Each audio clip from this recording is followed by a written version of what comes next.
क्या आप जानते हैं कि एक ऐसी जड़ी बूटी भी है जो अगर आपके पास हो तो खांसी, जुकाम, दमा, यहाँ तक कि टीवी जैसे रोग भी आपके पास फटक नहीं सकते। जी हाँ मित्रों, आज हम जिस अद्भुत और प्राचीन औषधि के बारे में विस्तार से जानने जा रहे हैं, उसका नाम है अडुसा। नमस्कार भाइयों और बहनों, स्वागत है आपका जंगली मेडिसिन में।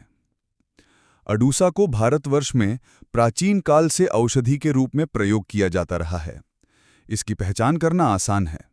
यह एक मध्यम आकार का झाड़ीदार पौधा है जिसकी ऊंचाई 5 से 7 फीट तक होती है।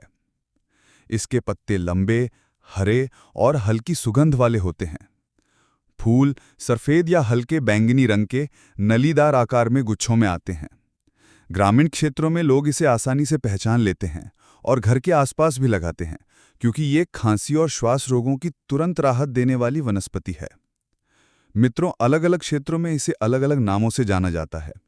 संस्कृत में इसे वासा या वासाका कहते हैं, हिंदी और गुजराती में अडुसा, मराठी में अडुसा या आदुलसा, तमिल में अडथोदा, कन्नड़ में अदुसोगे, तेलुगु में अडुसरमु और अंग्रेजी में मैलाबार नट या वासाका के नाम से जाना जाता है। इसका वैज्ञानिक नाम जुस्टिसिया अडथोदा है। अब आइए आयुर्वेद के मतानुसार इसके गुणधर्मों पर नजर डालते हैं। अडुसा का रस कड़वा और कसैला होता है, गुण हल्का और रूक्ष है, वीर्य शीतल है, विपाक कटु है।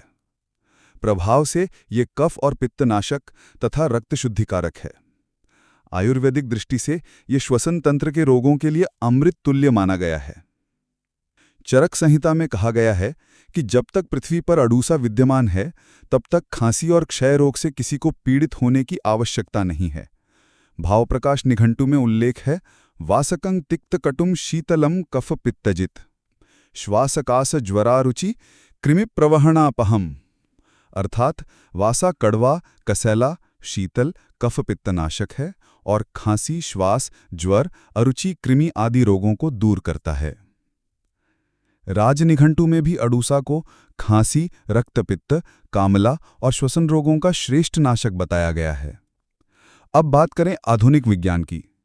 आधुनिक शोधों में पाया गया है कि अडुसा में वैसिसिन और वैसिसिनोन नामक एल्केलॉइड पाए जाते हैं। ये दोनों तत्व ब्रोंकोडायलेटर और एक्सपेक्टोरेंट की तरह काम करते हैं, यानी श्वसन नलियों को चौड़ा करके सांस लेने में आसानी करते हैं और जमा हुआ कफ बाहर निकालते हैं। यही कारण है कि अडुसा को आधुनिक आयुर्वेदिक फार्मेसी में वासावलेह, वासारिष्ठ, वासा सिरप और टैबलेट्स के रूप में व्यापक रूप से प्रयोग किया जाता है। मित्रों, ग्रामीण क्षेत्रों में लोग इसका घरेलू प्रयोग इस प्रकार करते हैं।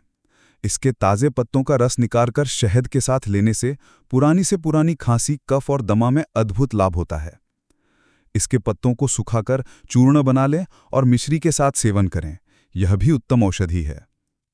इसके पत्तों को सुखाकर बीड़ी या चिलम की तरह धूम्रपान करने से श्वास की नलियों की सूजन और बलगम कम हो जाता है। अडुसा का प्रयोग सिर्फ श्वसन रोगों में ही नहीं बल्कि रक्तस्राव यानी ब्लीडिंग से संबंधित रोगों में भी किया जाता है। नक्सीर, फेफड़ों से खून आना, मासिक धर्म की अधिकता, इन सब में अडुसा के पत्तों का रस या इसका अवलेह अत्यंत लाभकारी है।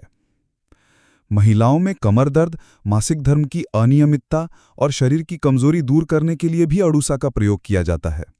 ये पाचन तंत्र के रोगों, बुखार और यहाँ तक कि त्वचा के रोगों में भी लाभकारी है। भारत सरकार के वैज्ञानिक अनुसंधानों में भी यह सिद्ध किया जा चुका है कि अडुसा में एंटीमाइक्रोबियल, एंटी इन्फ्लेमेटरी और ब्रोंकोप्रोटेक्टिव गुण पाए जाते हैं। यही कारण है कि इसका प्रयोग कफ सिरप से लेकर कई आयुर्वेदिक टॉनिक्स में मानक रूप से किया जाता है। अब मात्रा और प्रयोग की बात करें तो यदि आप ताज़े पत्तों का रस लेते हैं तो 10 से 20 मिलीलीटर तक लिया जा सकता है, शहद मिलाकर। वासारिष्ठ की मात्रा 10 से 20 मिली तक वाता के साथ दी जाती है। वासावलेह 1 से 2 चम्मच तक दूध या गुनगुने पानी के साथ लिया जा सकता है। परंतु मित्रों, ध्यान देने योग्य बात यह है कि अडुसा का प्रयोग गर्भवती महिलाओं को नहीं करना चाहिए क्योंकि इसके गर्भाशय पर उत्तेजक प्रभाव की संभावना होती है। यदि आपको यह पौधा अपने आसपास न मिले तो चिंता की बात नहीं है, आप इसे ऑनलाइन भी प्राप्त कर सकते हैं। लिंक आपको वीडियो के डिस्क्रिप्शन में मिल जाएगा। तो मित्रों, आज हमने जाना अडूसा यानी वासा के बारे में। एक ऐसी जड़ी बूटी जो आयुर्वेद में अमृत के समान मानी जाती है और आधुनिक विज्ञान भी इसके गुणों को मान्यता देता है। लेकिन हमेशा याद रखें, ये जानकारी केवल शैक्षिक उद्देश्यों के लिए है। किसी भी औषधि का सेवन करने से पहले योग्य आयुर्वेदिक चिकित्सक की सलाह अवश्य लें। अगर आपको ये जानकारी लाभकारी लगी हो तो कृपया इस वीडियो को लाइक करें, शेयर करें और हमारे चैनल जंगली मेडिसिन को सब्सक्राइब करना न भूलें। उम्मीद करता हूं आज की जानकारी आपके लिए लाभकारी रही होगी। फिर मिलते हैं इसी प्रकार की एक नई जानकारी के साथ नई वीडियो में। तब तक के लिए नमस्कार। जय आयुर्वेद।